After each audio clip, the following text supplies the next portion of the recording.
Alrighty, good evening, everybody. Welcome to episode number 1 of our 6th season of GameSense. We're all excited to be here. We can't wait to have another great season with everybody. We're really looking forward to Destination Deep Space. My name is Francis O'Rourke. I'm the host of the show, and joining me tonight are 4 other great hosts here from the RoboSports Network. Let's start off with our guest. Steve, why don't you introduce yourself? I'm Steve Canup. I've been a referee for the past couple of years and a head referee for last year. I was on the Galileo division, in case you didn't recognize me. All right, Matt, who are you? Hi, everybody. I'm Matt Stark. I've been involved in First Robotics since 2003, and currently I'm working as the editor-in-chief of the Blue Alliance blog, so please check that out. We write some awesome stuff there. Awesome. All right, Ruth, tell us a little bit about yourself. I'm Ruth. I'm entering my 4th season RSN. Currently a mentor on Team 1024. I've been in first, I think this is my 14th or 15th year. I lost count. And I work for a little company out of Kokomo, Indiana, where I've been for the last year and a half or so. Pretty exciting stuff. Cool. And last but not least, Tom, tell us a little about yourself. I'm Tom. I'm one of the mentors on Team 254, the Cheesy Poofs. I've been in this program for far too long, and I'm excited to talk about robots with you all. All right, that's sweet. Thank you guys for joining us. Just a couple of words before we get started and go into our program. First off, if you have questions for us, we are taking your questions. If you go into the Twitch chat, just type !Q and then your question, and then we'll pull it right into our software, and if we like what you're asking, we'll answer it on air during the show. All right, one last thing to say. If you don't like what we have to say, go out there and prove us wrong. Remember, we're all here to have fun, so we like it when people prove us wrong because it's a lot more interesting out there.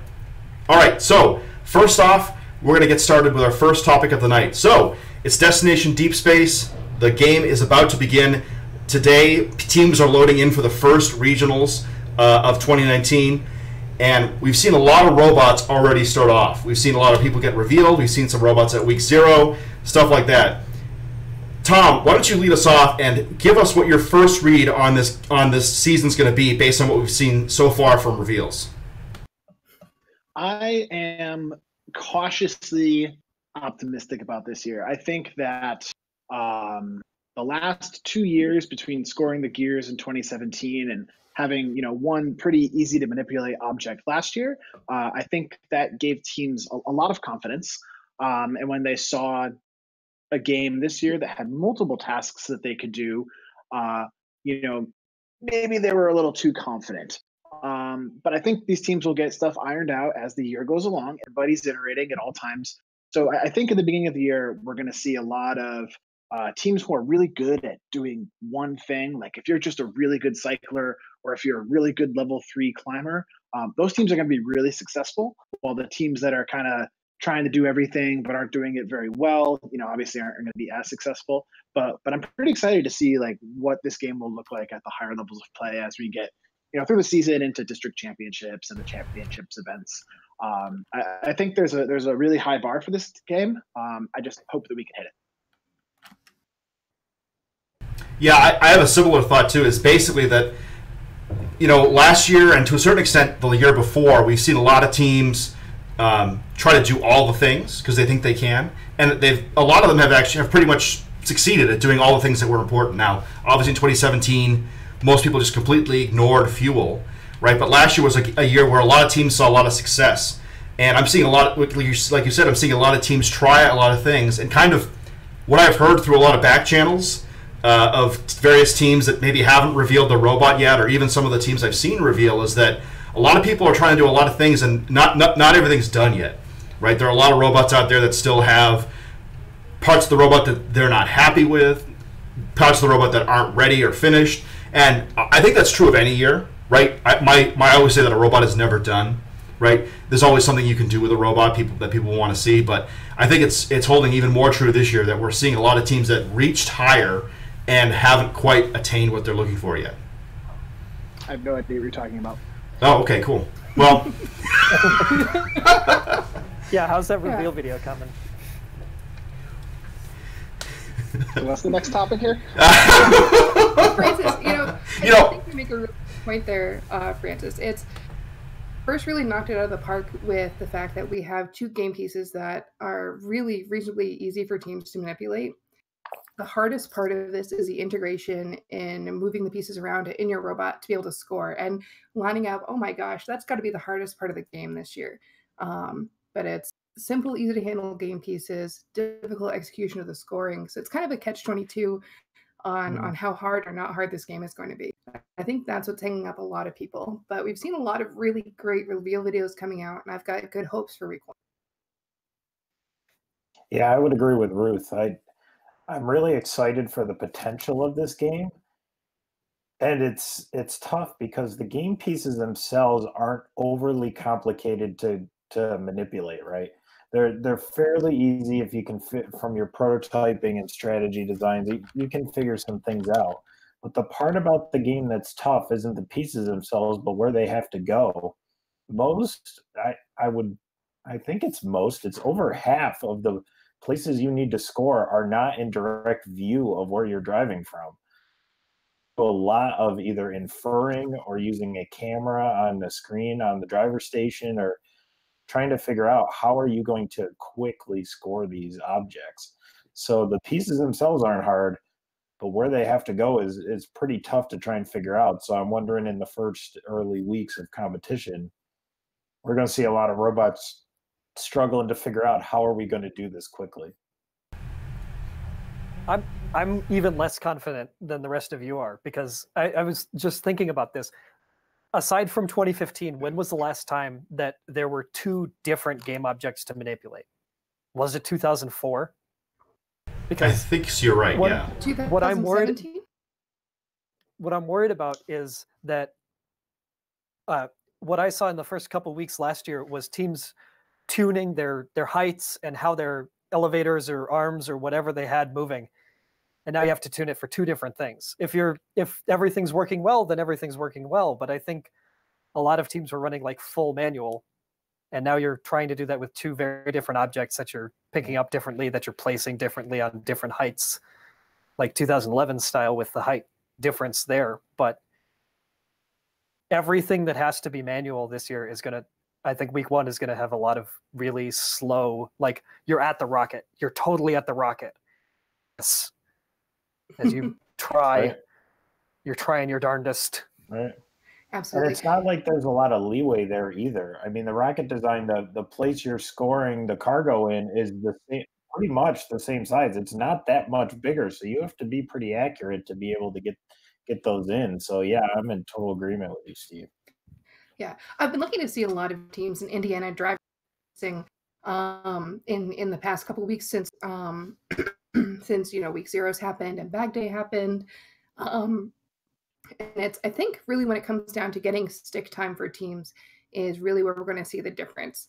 The teams who have had a chance to work with a practice bot this week, or who have had a chance to get in some drive time in their early on bag time, are really going to have a significant advantage with that lining up. I think it's also going to come down to how well teams did their integration. I've seen a few robots out there who are using a single carriage for both of their manipulators, and they were smart enough to put their hatch panel manipulator on top of their cargo manipulator. I've also seen some robots where they flipped it, so now they're working on 6 different elevator presets. Where if you're one of those smart teams who put their hatch panel manipulator on top of their cargo manipulator at the right height difference, you're really still only looking at about 3 elevator settings. So it's that fine integration that teams are just finalizing now. I think we'll see a world of difference between, already looking forward to week 2, we'll see a world of difference between what we're seeing in week 1. Well, I think to a certain extent that is true of any week 1, right? No matter what the year is, right? Like every week 1 is always kind of a crapshoot. Every week 1 is always kind of a I gotta test my thing. I don't know what's going on, right? I am leaning towards Steve's camp a little more, where I see that and also more, right? Like nobody's ready. which is true of any year. Nobody's ever ready for their first competition, really, right? You can be except unless you're like 78. 78 is generally pretty ready, but whatever. But like, you're very rarely are you ever ready for your first event. I think this year is going to be even more challenging, just because of the quantity of things you have to do, right? Like being able to line up is one thing, being able to get your elevator to the right preset is another thing, but just all the different tasks that are required is really challenging. And we saw that at week 0, right? Basically, when we got to the finals of week 0, which is a demonstration event, we shouldn't look too closely at it, I guess, but like the end gameplay was mostly teams scoring in the cargo, filling and scoring in the cargo ship, and getting a couple of hatch panels onto the rockets. Just because it's so much harder for teams to do stuff this year. I think you're going to see. It's going to be rough. Yeah. It's going to be rough. It's going to be rough to watch. And the teams that prepared, like, who knew they were going to a week 1 event and like, strategized with that in mind and built a simple robot and got it done early, like, they're going to be successful. Like, we were talking just before we went on air about the week 0 event, I think in New Hampshire, where there was one team that made it to the finals just by climbing off the hab, getting back on, and climbing up and getting, all the points for climbing. It's like, you're going to see a team at a week 1 event who doesn't do anything other than climb, win an event, and punch their ticket to champs. Like, will that team be able to win in week 2 or 3? Like, absolutely not. But if you're smart and you know that you're in this situation, then there's some pretty cool things you could do about it. So yeah, I think there'll be some events that might be pretty interesting to watch, and some that might be, not as interesting. And I'm not sure that we'll like learn that much after week 1. But yeah, we might learn. Well, Tom, I think you're right. I think an even bigger problem than teams like learning the wrong lessons from last year, like trying to build the best robot from last year, is also trying to solve the game at like last year. Like, Power Up looked way different at championships than it did in early weeks. Like, there were teams that could put 1 cube on the scale and touch it again, but that didn't prove true for the rest of the matches. And teams didn't have, like, nobody had a double climb until later. Not nobody, but teams tried to make their double climbs built in from early this season because it's a very different sort of climb thing, but it wasn't necessary in early weeks last year. And Francis, try bumping your mic down again. Sorry. Oh yeah, I thank you everybody in chat for mentioning that. I had to do a last-minute microphone change before the show launched, and I fixed it in Discord so I wouldn't blow these guys' ears out. What were you gonna say, Matt? Sorry about that. No, you're fine. So one of the common elements in a lot of this discussion is, and I think it was Steve and I were talking about it earlier, like, are teams in general going to do better this year or worse this year than they did last year? And the way that I would answer it from this discussion is, I think that the teams that continued to build within their resources and within their means are going to be just as successful or more successful than they were last year. Because this is a game that appears from the outside fairly simple. The game elements are fairly simple. The scoring, the ways you have to score, it seems fairly simple. Where you get the objects seems fairly simple. So the teams that were able to see that simplicity but say, you know what, we're good at doing 1 game object versus 2, or we're really good at cycling things, those sorts of ideas, the teams that were able to not ignore, but we're able to say, you know what, we know what we're good at, and we'll continue to do that to be successful. Those teams probably will be able to knock it out of the park. And just like what Tom said, that might be teams that just do a level 3 climb in the first week because they knew they could pick out one thing and do that successfully. But I think early on, you'll see those teams shine. And then later in the season, the teams that are able to do more than that will come in and will be able to be successful later. Yeah, and that kind of brings up something I'd like to talk about kind of as our next topic of discussion here a little bit. So a lot of people have been talking about everybody's favorite thing when your robot doesn't work is defense, right? So when it comes to defense, in many years, it's been hit or miss. There have been protected zones. There have been penalty places where you can get lots and lots of penalties. This year, that's not true. And some people on Chief Delphi, the fountain of truth as we all know it to be, have proclaimed that this game will be ruined by defense. Would you guys like to expand on that particular treatises and tell them why they're correct or incorrect?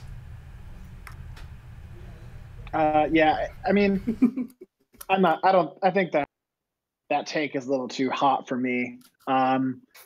You know, every year there's some defense, and yes, teams will play defense this year, and like, yeah, it'll probably stop a bunch of the scoring, and maybe the level 3 climbs will be like slightly more important than you thought they were. But it's still gonna be fun to watch, right? Like, you're still gonna see like robots slamming into each other and trying to score these game pieces and stuff.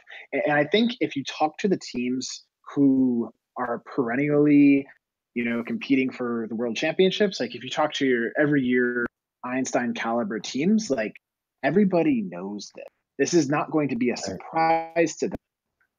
I'll let you in on a little secret. We thought a lot about defense when we were designing our robot this year, and that played a big part in the way that what we ended up with.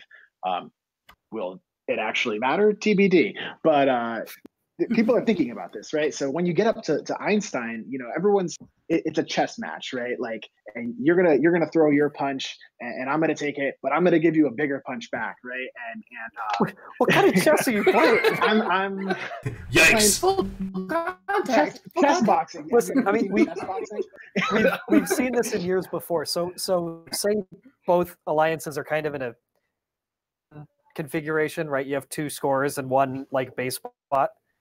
Well, how much do I care in qualifications about slowing you down versus making sure that you aren't slowing me down to finish my rocket? How much value is it to me as an alliance to have you go over there and slow down their terrible scorers when you could just be in the way of the team trying to slow me down, me a good scorer? Yeah.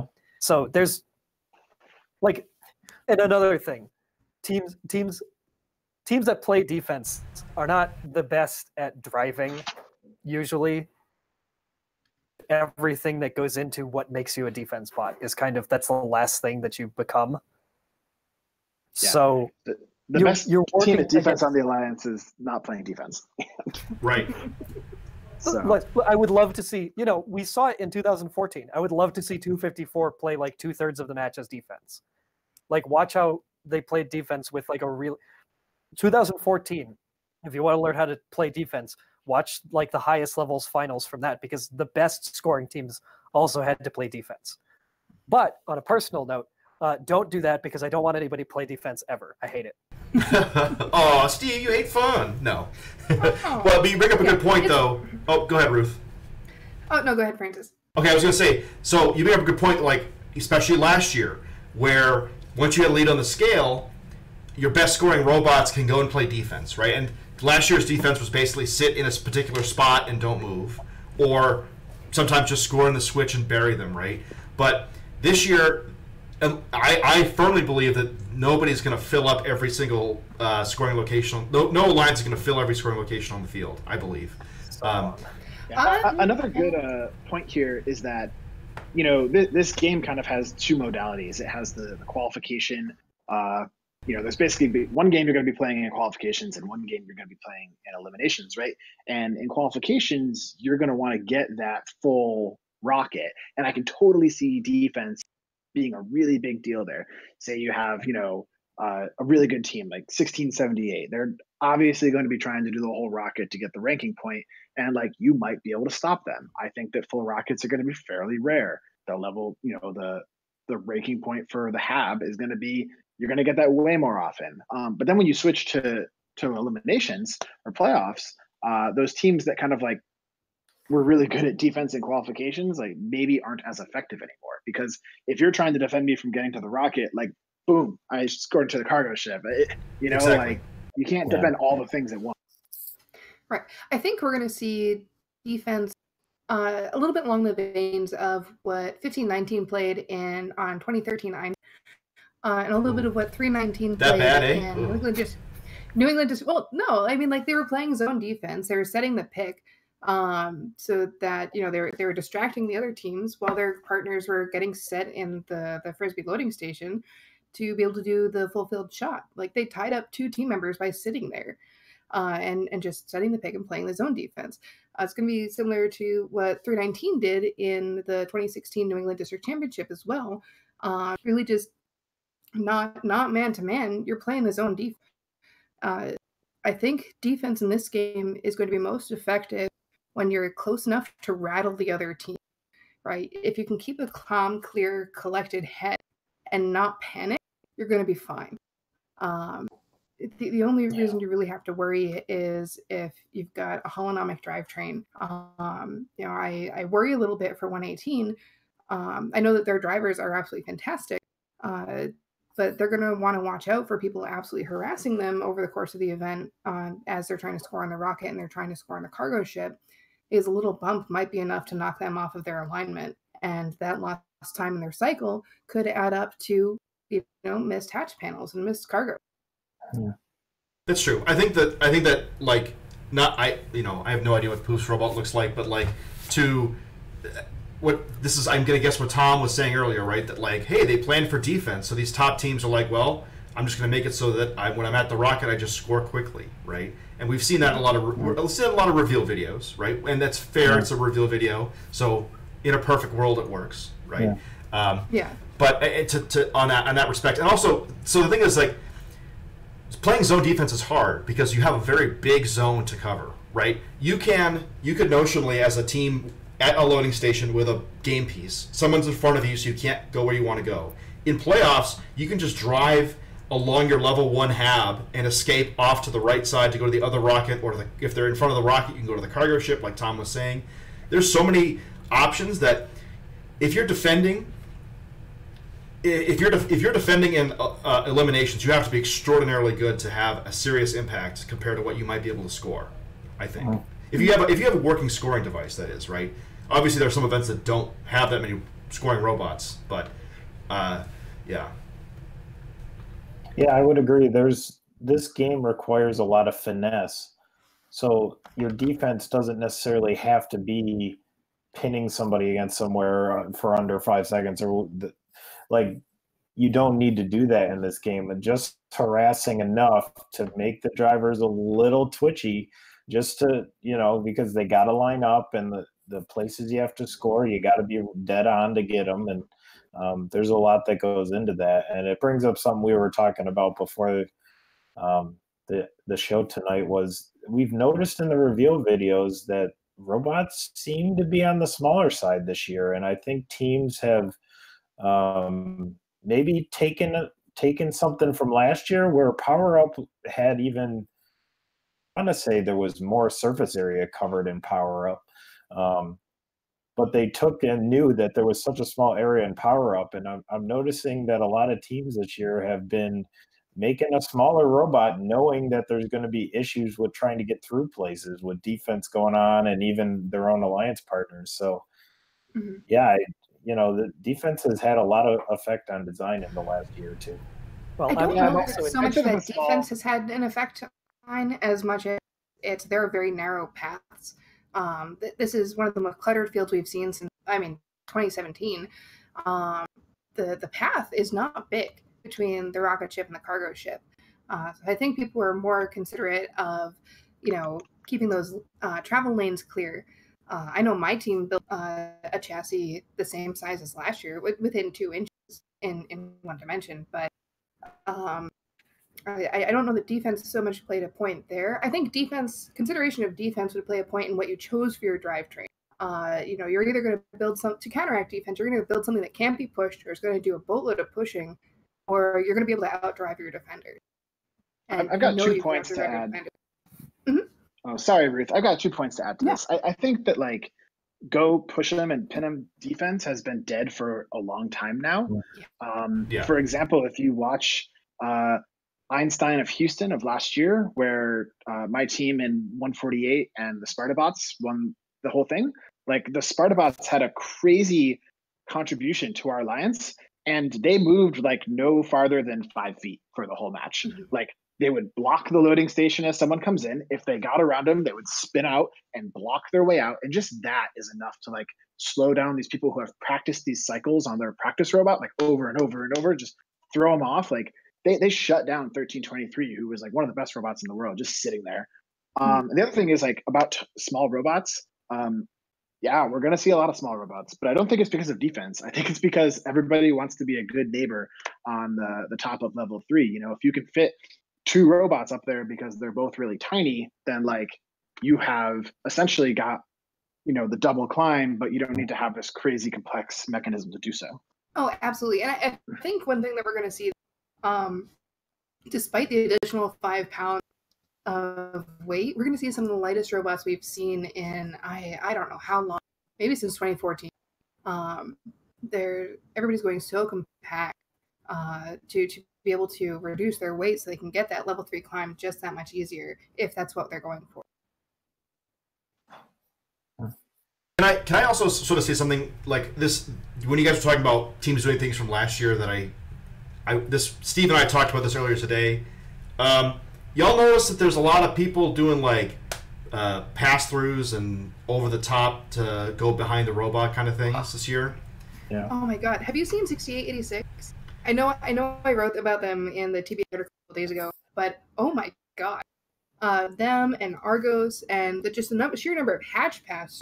That's a huge game piece, and you're passing through your entire robot. Oh my God! Yeah, and I kind of want to. I mean, I am dubious of the efficacy of a pass through this season. I think, to put it nicely, I think that like Tom, how many times did you guys pass objects through your robot during teleop mode? All the time last year, because we would do for the exchange, we would grab it in front and then go through the back. It's like a lot of what the robot was designed around. And then we would like kill people's switches by going from the loader station straight to the switch. You may want to see what Mike Corsetto thinks about the pass-through robot, because they got a big boy over there on 1678. It is a very big boy. Yeah. It is an extremely. I mean, I guess the thing is, like, I don't know. In my head, like, having one last year made like the size and space investment was non-critical, non-trivial, right? But was also not necessarily as gargantuan as it seems this year, just because of the gargantuan pieces there are, right? Like, I don't know. I mean, I would hate to lose much functionality to have that option when my robot can just sort of turn, right? Well, it's the same thing that I've noted for years and years and years, ever since like 2012, and I guess like a little bit last year when you were picking up other teams with whatever mechanism you had. For the most part, when I'm scouting, when I'm really like figuring out what teams have, I don't care how your robot does things. I just care how many it does, right? Like a lot of the times in teleoperated, you score. I don't care if it goes under, through, around. You spin to score, whatever. But one last thing about defense, because we were off on the tangent for a while. One big difference this year is, unlike 2016 and 2018, and in a lot of years where you're defending next to your driver station, you're defending across the field. It's like 2011. It's like, I don't know, whatever other year you're defending on the opposite side of the field makes it even harder. As Tom pointed out, the most effective defense most of the time is just to sit there, just be a thing in the way. Absolutely. I mean, be a brick, baby. Both sides of the argument between pass through or not pass through, it's going to come down to which can your team do faster. You know, are your drivers good enough to spin your robot 180 exactly to be able to get that score with game piece right away? Or is it faster for you to do it mechanically as a pass-through through the, vertical space of your robot? We're seeing a lot of sideways elevators coming out of Michigan, and, they've got a pretty good whip around there. It's going to work pretty well for them. To Steve's point, it's something I mentioned earlier. Sometimes the best defense is just sitting there. If you can throw off somebody else's routine and your scouts are paying attention the entire match, all through quals, and you get to limbs, and you know that like they have this routine, and anytime it's off, they just panic and they don't know how to sit there. Absolutely sit there. The number of reveal videos I've seen where teams have to be scoring within half a robot's length to be able to get their cargo ship is insane. It doesn't seem like anybody's built in enough power or built in enough height to counter the drop cargo as they're shooting it or scoring it or passing it into the cargo ship or the rocket ship to be able to make up that distance. You could be as much as 40 inches away, 45 inches away, with bumpers from the rocket ship. And if you can't overcome that distance accurately and routinely enough to be able to score that cargo, you're going to be boned. Dude, no one's shooting the cargo into the thing. Way too hard. Into the rocket ship, but maybe the cargo ship. Into the cargo ship. That's definitely more. Yeah. The pass-through thing is interesting. To me, it makes a lot of sense for teams who are trying to optimize for auto or sandstorm or whatever, because your paths can be a lot. Your paths can be a lot simpler. If you can grab the thing from behind you, kind of like in the video 1678 showed off. I'm sure there's going to be a lot of teams who do similar stuff to that. And then, when you get into playoffs and people are, defenders are bumping up on you, the ability to kind of whip around, spit it out the back, especially into the cargo ship, is going to be pretty invaluable for teams. I think people that don't have that feature are maybe going to be wishing that they did by the end of the year. Well, I think a bigger part than that is if at your first event you're noticing a lot of defense in qualifications and you think it's going to continue on to playoffs, at that point I'd seriously consider if what's been working for you has been having preloading the null hatch panels so you can get cargo points in the cargo ship.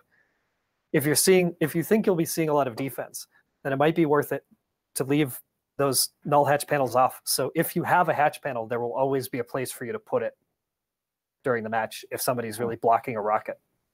Mm-hmm. But maybe I'm wrong. Who knows?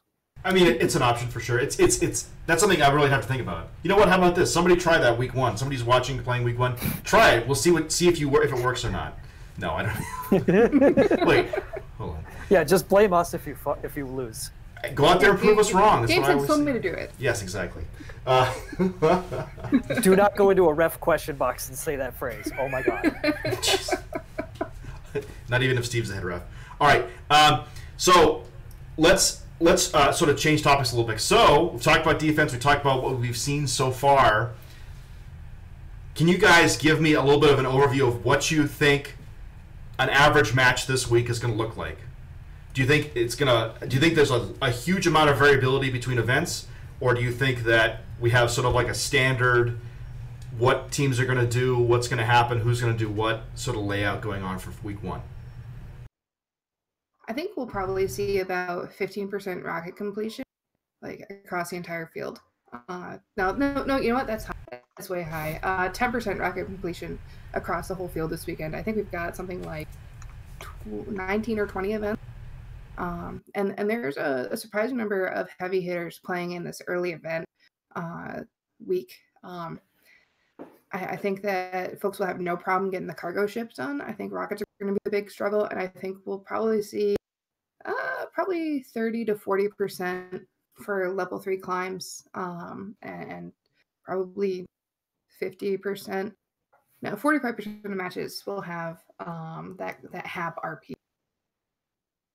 Can I all your numbers sound really high to me, and I might be wrong, but like it's really hard because we've got a disconnect in what everyone's mental picture of the game looks like, right? Because we've obviously seen a lot of reveal videos of really good robots, or robots that are ready for a reveal video, right? But there's a lot of robots out there that aren't in that state, right? And I think that if you had an event full of robots from those reveal videos, your numbers are low. But I think if you get into like where a lot of teams aren't ready and a lot of teams aren't at the level that they can do things like that, I think that your numbers, even 10% of all rockets being completed, or of all matches having completed rocket, I know that's low, but I think it's even too high being that low. I don't know.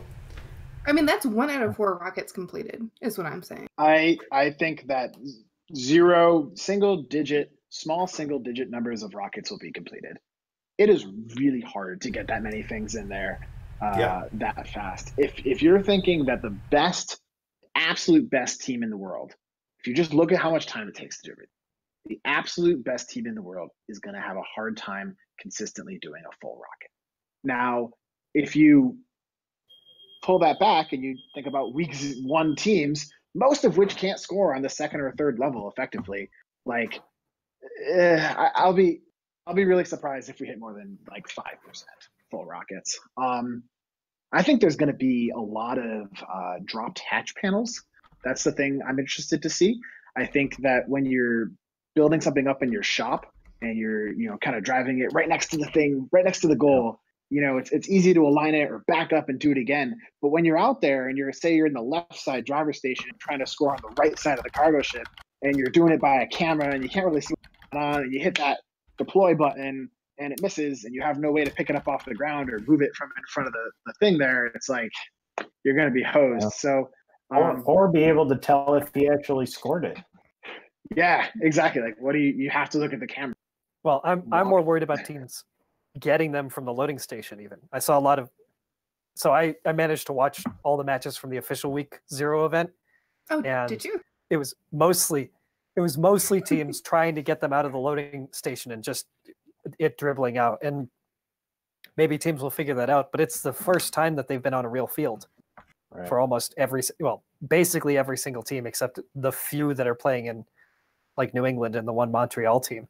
So yeah, the differences between whatever you were practicing with and the real field. Because even after I saw that week 0, I bet my friend Dave that over half of the events this first week would have a 4 ranking points match. So everybody, please help me win this bet, because I made that bet when I said you're losing money. You're losing money. I'm sorry. I said more than 10 events would have a 4 ranking point match, and then after that I realized that it was not in a week where there were like 35 events, but there were only 19 events. So dang it. Get got. Yeah, I've got an interesting bet with Paul Copioli going on, but that won't come up until the end of week 3. Yikes. I mean, the other thing is that, like, and this comes up to a question somebody asked in the chat, actually.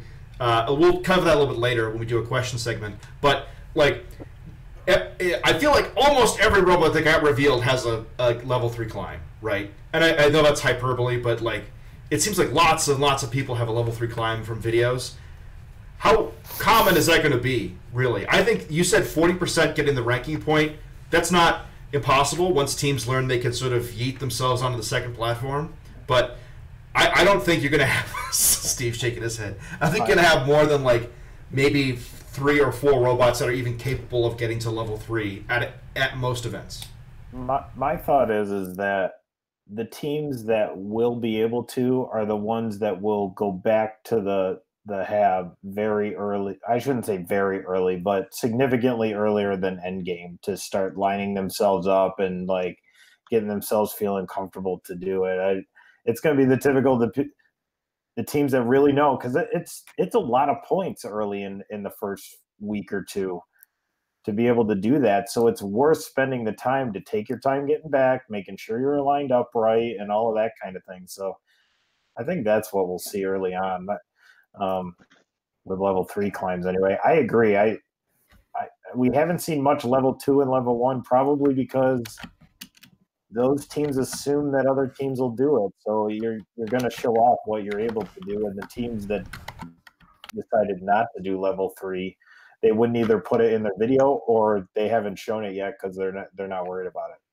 Yeah, I mean, I think the big thing for teams is that a level 3 climb, one level 3 climb is 6 game pieces. If it takes you a minute to do that, go do it week 1. Prove you can do it. Take the free practice time and get better at it. That's going to come into play later in the week.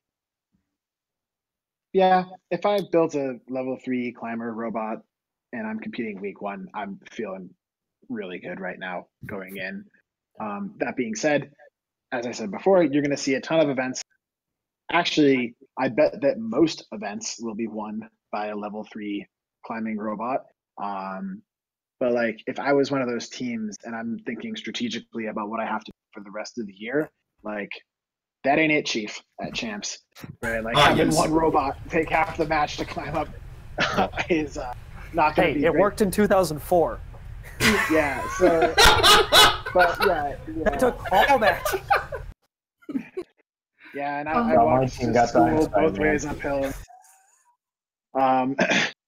Yeah. Anyway, I think you'll see a lot of dropped hatch panels this week. I think teams will be relatively good at handling the cargo. You'll see just a lot of little tuning things. Elevators won't be going to the right heights. People will be dropping stuff. And the teams that spend a whole minute to climb up to the top of level 3 are going to win. So, Yeah, I would completely predict. turn Take your upside time. down by week 3.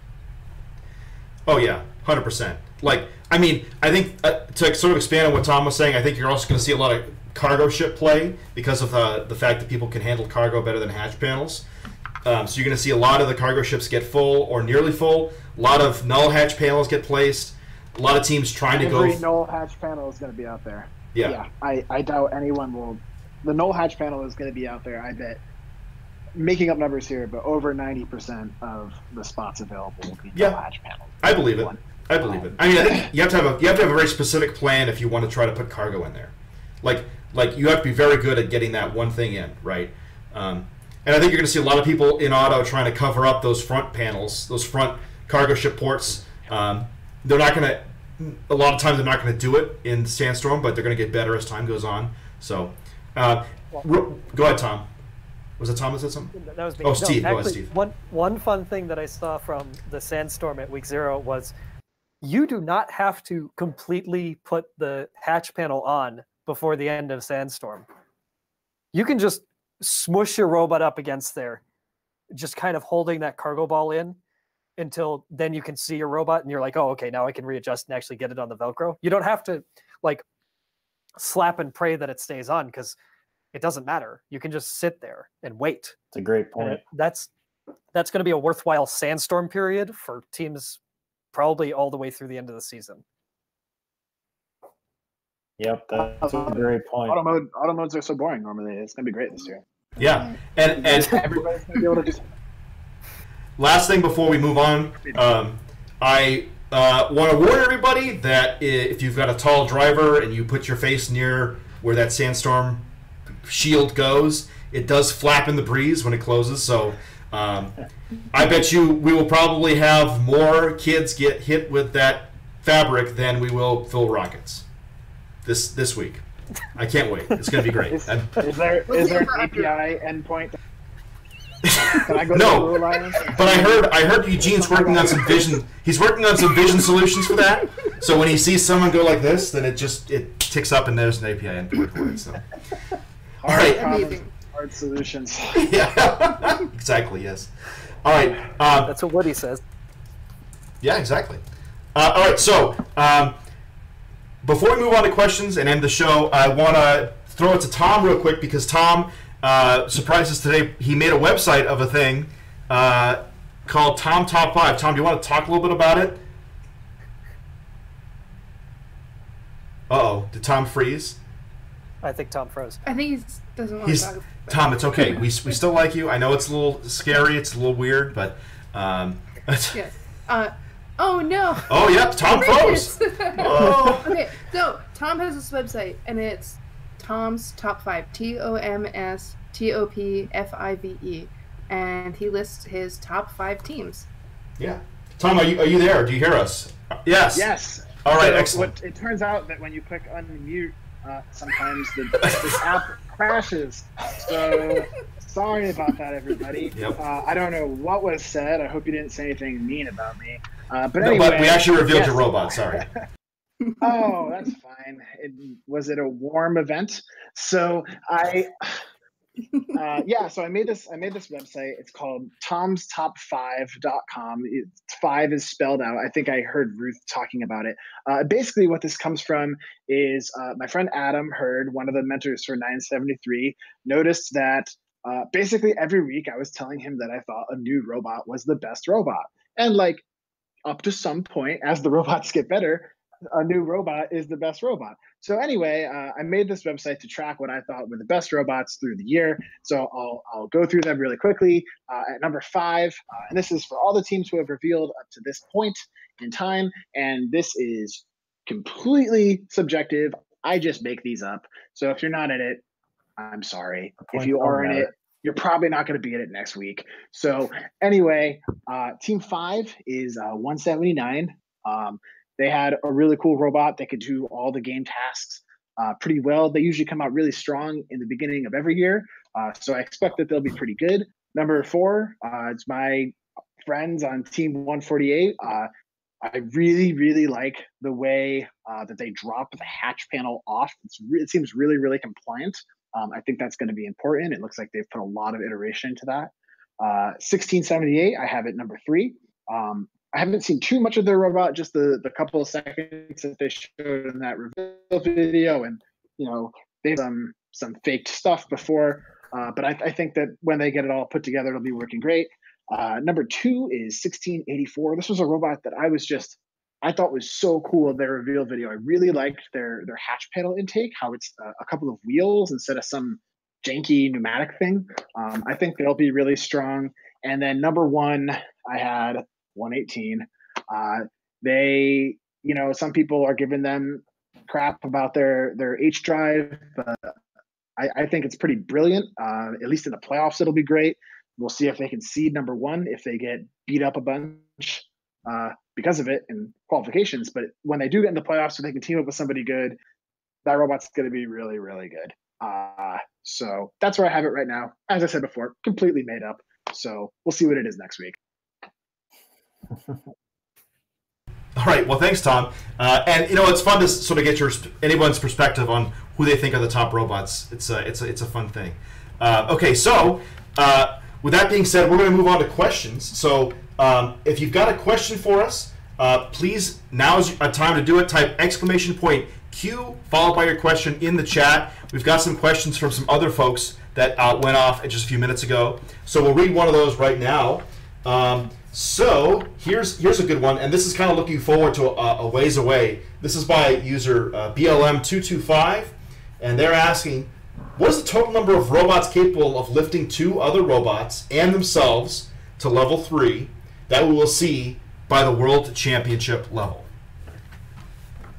At least 12. It sounds arbitrary, but you might be right, I guess. I think, is Tom trying to make a 0 with his fist? I made a 0 with my fist. Okay, it might not be 0, but how many teams will do that and win championships, I think is 0. Unless they came up with something that we didn't think of. And I really hope that somebody did. But if you think about just how long it takes to deploy something, get some people on there, climb up, make sure they don't fall off, get them up there, and the teams getting onto your little ramp thing is not trivial. We did this every match last year, and we had forks that were way bigger than the 30-inch extension you get this year. And even then it was really hard. Half the matches we had to spend we were up there before 30 seconds waiting, and at 30 seconds we would drop our forks and we'd have 20 seconds of some team messing up and not getting up there, and we'd have to rip the thing at the end. So I'm not really high on anybody being able to do this reliably. If someone does, hats off to them, and maybe it'll be us. I don't know. I would agree with Tom on that.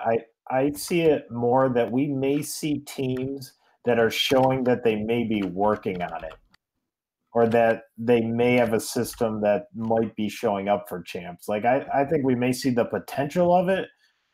We may not see it that often, maybe once, maybe twice, or 0, as Tom said. Teams where all of a sudden we see things on the robot matches that we didn't see in the competition they were at a couple weeks before. That it's almost like what was it in Recycle Rush, those can grabber spear looking things. We knew teams were doing something or working on it, but they didn't actually show anything until it was really, really needed later on. I think I'm kind of with Tom on this one. Although I have a follow-up question. But I think it's not going to be very effective late in the game. To get that triple climb, you need to have all the robots lined up pretty perfectly in the match. Are you going to guarantee that you're going to get it every single time, and the time that it takes to line up and get on the floor, whatever sort of lift system you're using, going to outweigh the number of hatch components you're going to? My follow-up question is based on Tom's answer. Does that mean 254 didn't buddy this year? And you don't have to answer that. I didn't hear what you said. Sorry, there was a little bit of lag. Can you repeat the question? To be fair, it's actually true. That's 100% true. Based on your answer to the question, it sounds like 254 may not have built a buddy climb for this year. Either that, or you're, selling it really well. Yeah, I'm not in the business of leaking our robot. That's Ron Buss's job. But shots fired. But we'll see. I will leave you with this. If you look at the game and you think about what makes a good robot, during the cycling portion of the game, and you think about what would make a good buddy climb team, it turns out those things are like almost diametrically opposed. To be a really good cycling team, you want to be like small, fast, agile, light, and to be a team that brings two robots with you, you might not be able to have all of those qualities. So I think a lot of teams, if you climbers this year as you thought you may, like on day one of kickoff, like that's probably. Well, I also think you're looking at teams are trying to think of like how all the forks came out last year. One of the things about the forks, the buddy climbs that came out last year, was very few teams put on forks late in the season and didn't try to use them eventually.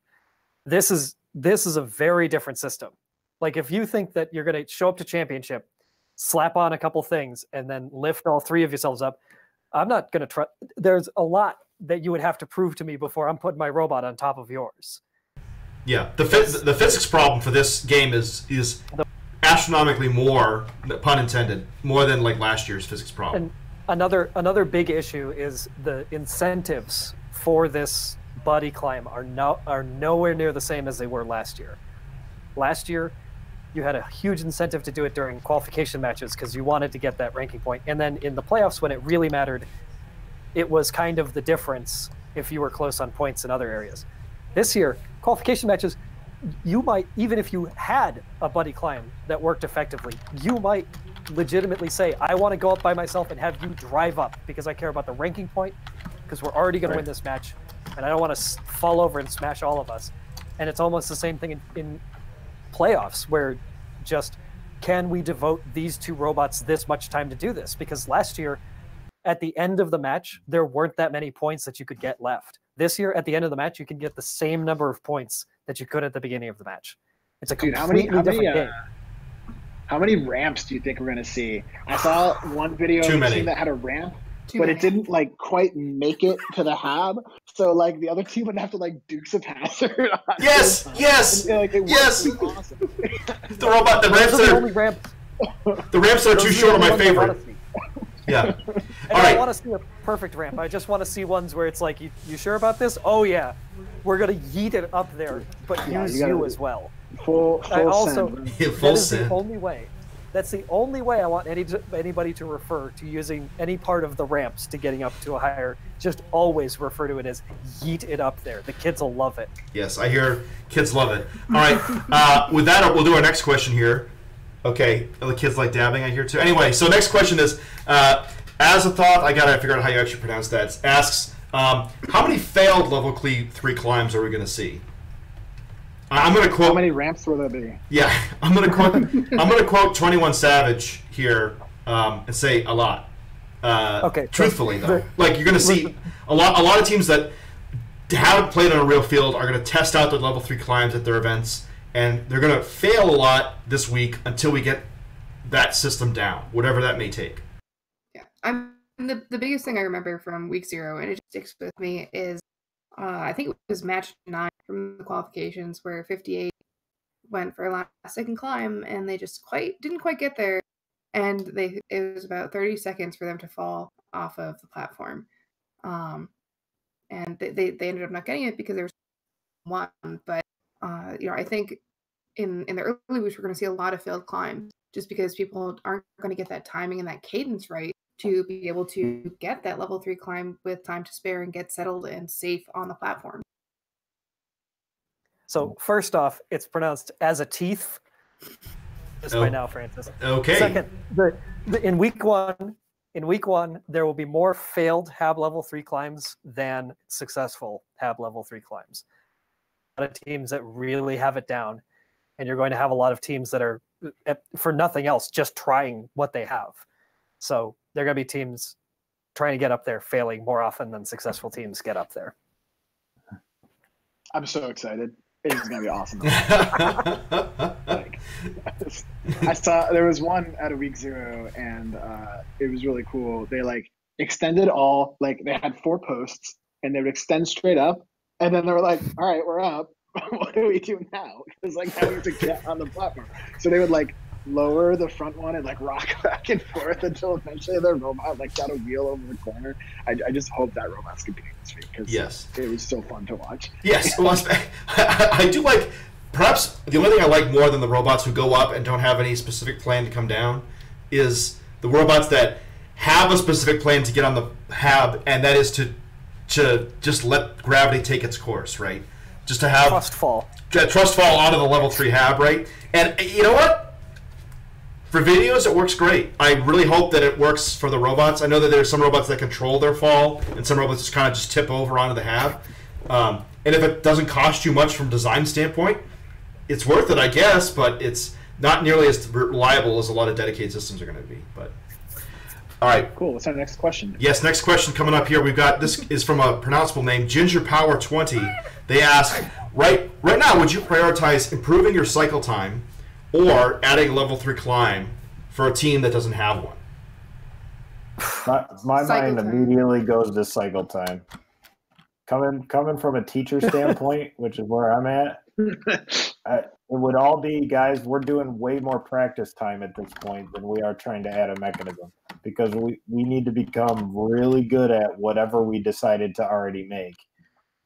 And it's too late to now say, oh crap, we forgot this, we need to try something else. It's if we need to adjust our strategy, fine, but cycle time and practice is way more important.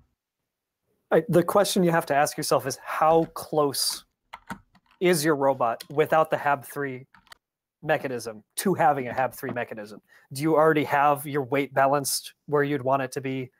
Do you already have do you already have space for what you want? This is not really a mechanism that you can just slap onto what you already have. This is a mechanism that required some early season thought. If you're like most of the way there, then maybe it's worth it to go for it. But otherwise, this isn't like adding a hook onto the end of your elevator last year and having that be a tether down to something. This is your whole robot has to be well positioned and well balanced throughout an entire climb sequence. Are you already most of the way there?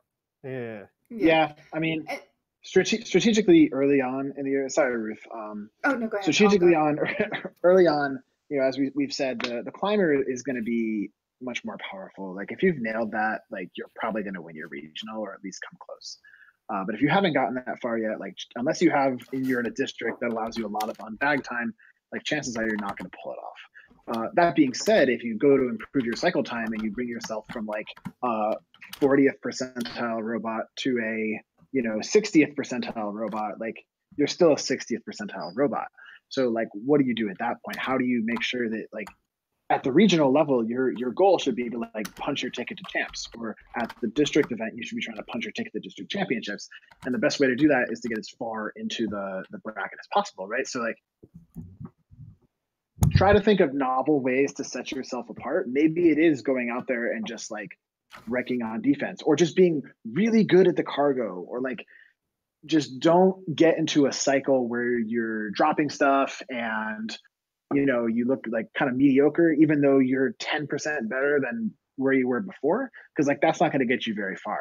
And if you're just kind of one of those teams that's kind of you're like the 5th or 6th best team at your regional, and you're probably going to pair up with someone in the same vein, like try to get on the right side of the bracket from all the triple climbers, so that if you make it to finals, you get a wild card. So, that's my advice.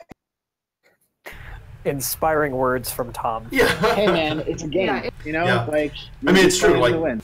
Steve and I have the luxury, and I guess to a certain extent other teams do as well, that of being like knowing that we're going to championship now, but you know what? You're right. You gotta like find the critical path to your end goal, and getting to the championship. If your end goal is to go to the championship, is really right. The goal, right? So it makes total sense. That's true. I should have. Not everybody's goal is to get to the championship. That's true. That's coming from my point of view, right? But if you're watching GameSense, I hope your goal is to do well in the game, right? That's like you gotta give some credit to our audience, I guess. Ruth, were you gonna say real quick? Sorry. I'm gonna cough up a lung real quick. I think really if you're at a point where you're getting ready for an early event and you have a Hab 3 climb, but it's not on and it's not working yet, you should probably strongly consider taking that off, at least for your first event, and perfect your cycle time. Get that down as good as you can. Get the stick time to be able to get the placement right, and worry about that level 3 Hab climb before your next event. You've got to make sure that you're getting points early on in the game this year, and if you are sacrificing doing well with winning matches by getting Hab and cargo to try and make that level 3 Hab climb work, and it's just kind of janky and it's not quite there, you're making the wrong decision. And I forgot to unmute. All right, there we go. And all right, cool. All right, so good point. Let's go to our last question here of the evening. This question is from BTM225. Again, they ask, what does everyone think about the lack of or the reduced number of internal intakes for hatch panels and balls? Something teams should have included. How will this affect the game? And I'm assuming that this person kind of means like having your intake inside your frame perimeter so that you can collect pieces on the other side of the field. I don't think that. I think this week it's not going to be a big deal, but maybe later. Matt, what do you think? So we started seeing what I call over the bumper intakes somewhere around Rebound Rumble in 2012, and I think what teams are starting to realize is the advantages of it greatly just way exceed having some sort of cutout in your frame perimeter, because you're able to go so wide. You don't have to as accurately line up to grab a game object. Where if it's in your frame perimeter, you got to make sure is it's still 6 inches in the rules, 6 inches on either side to the outside of the robot.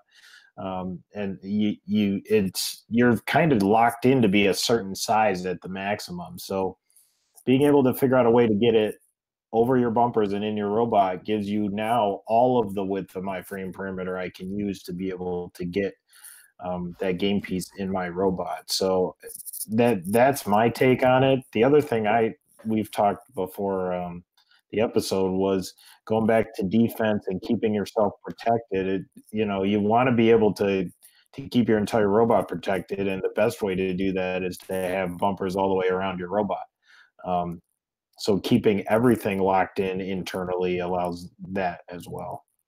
Yeah, I was talking about this with some folks the other day, like the importance of being able to act. There's a trade-off. You want to be able to go out and have a touch it, own it. In policy, whatever you want to call it, to be able to grab those games. And we have all seen the hazard of an opening and collect all your collectors on the inside of the frame perimeter. Look at 1501 in Einstein 2016. They spent half of one of their matches trying to collect a boulder, and it really hurt them in that situation. You've got to be smart about what you're doing. I think if you're planning on spending a lot of time playing defense on the other side of the field, I would hope that you have designed your robot to be able to collect game pieces from inside your frame perimeter, or that your drivers are really good to be able to pin that game piece up against a wall. I think there are definitely trade-offs, and you either planned for it or you didn't, and I hope you have a good reason for why you planned for it. Or there will be good teams with small intakes and incredibly bad teams with big intakes.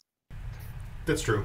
It just is going to come down to how that team executes on the field. Good drivers almost always beat good mechanisms. So that's all I have to say about All right. I think that you're the most value that I can see out of collecting things from the opponent's side of the field is perhaps right after Sandstorm. If cargo has bounced out of their cargo ship and you need a cargo right then, that might be it. Because otherwise, so you're a defender and you have a way of collecting game pieces without going outside of your frame perimeter. You pick up one game piece. What are you doing next that's really affecting the match? Is this one game piece the one that your opponents need to finish whatever? Probably not. There are enough game pieces. Are you going to go back to your side and score this game piece and not defend anymore? Is this what is your plan? What is the thing that you're doing with like the actions that you're taking? I don't see a lot of utility for it outside of the early part of the match, unless you're really coordinated as a 3-team alliance with one of you're picking up from your opponent's side of the field because they're just so awful and they're dropping stuff all over the place. And that's just now your loading station, I guess. Yeah, fair point. All right, so actually we have one last very quick question here. This question comes in from Dave. Is asking Tom, he says push pop. I don't really know what that means. But Push pop. Push pop. All right. Anyway, I did learn that AirPods last for one episode. So next time I'll have to get. All right. Well, that's a great review for Apple's iPods here, AirPods here. One episode of GameSense or your money back. All right. That's going to end GameSense for today. But before you go, a couple things. First off, I want to remind everybody that if you just before the show came out saw Frank's blog, the FRC blog, he mentioned that this week is the first episode of Play-by-Play here. That's going to be on twitch.tv/FirstInspires. That's First official channel. And we as the RoboSports Network are going to be doing a lot of stuff with that. We are partnering with First to be their on-air guests, their on-air talent. It's going to be kind of like First Champ Live was, but for every single week of the competition season from here all the way through both championship events. So we're really excited. Tom, you're flying into Manchester this week. Nick is also flying in. Steve and I are going to be there. We got a lot of other folks on the crew that are going to be helping out from home, as well as the people up at First Headquarters. So make sure you watch this Saturday from noon to 8 Eastern Time. We've got the best matches that are going on for week 1. Twitch.tv/FirstInspires. We're wicked excited. We hope you guys are too.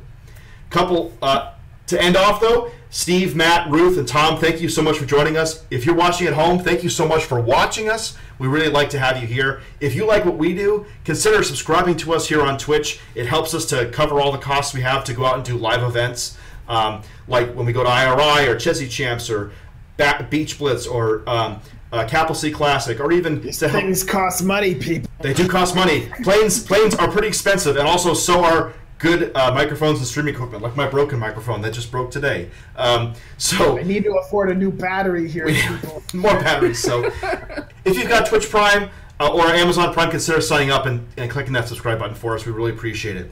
All right, with that being said, everybody, thank you all so much. We hope that you have a great week 1, and we'll see you on Saturday at twitch.tv/FirstInspires, and next week here on GameSense. Bye-bye, everybody.